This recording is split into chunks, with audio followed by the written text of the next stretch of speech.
بسم اللہ الرحمن الرحیم۔ ایک بیوی والے غور سے سنیں۔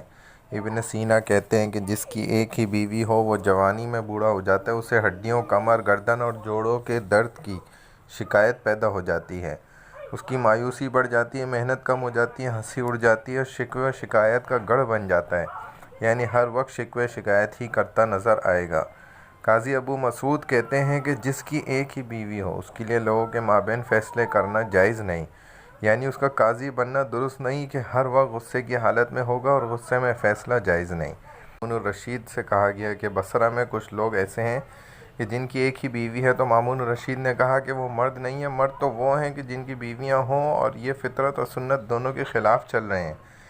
ابن یونس سے کہا گیا کہ یہود و نصارہ نے تعدد ازواج یعنی ایک سے زائد بیویاں رکھنا کیوں چھوڑ دیا؟ انہوں نے جواب دیا، اس لیے کہ اللہ عز و جل ذلت اور مسکنت کا ان کو مقدر بنانا چاہتے تھے۔ ابو معروف کرخی سے سوال ہوا کہ آپ ان کے بارے میں کیا رائے ہے جو اپنے آپ کو زاہد سمجھتے ہیں لیکن ایک بیوی رکھنے کے قائل ہیں؟ انہوں نے کہا کہ یہ زاہد نہیں بلکہ مجنون ہیں۔ یہ ابو بکر و عمر، عثمان و علی رضی اللہ عنہم کو زہد کو نہیں پہنچ سکے۔ والی کرک ابن اسحاق نے پورے شہر میں مال تقسیم کیا لیکن ایک بیوی والوں کو کچھ نہ دیا۔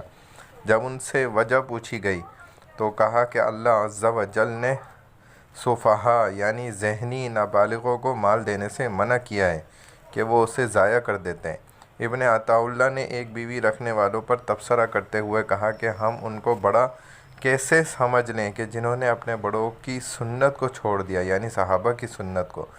حصری کہتے ہیں کہ جب اللہ نے شادی کا حکم دیا تو اللہ نے 2 سے شروع کیا اور کہا کہ 2 سے کرو، 3 کرو اور 4 سے شادیاں کرو، اور ایک کی اجازت ان کو دی جو خوف میں مبتلا ہوں۔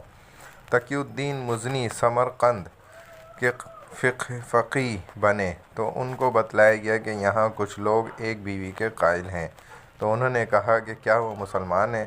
پھر اہل شہر کو وعظ کیا تو اگلے چاند سے پہلے 3000 شادیاں ہوئیں اور شہر میں کوئی کنواری مطلقہ اور بیوہ نہ رہی۔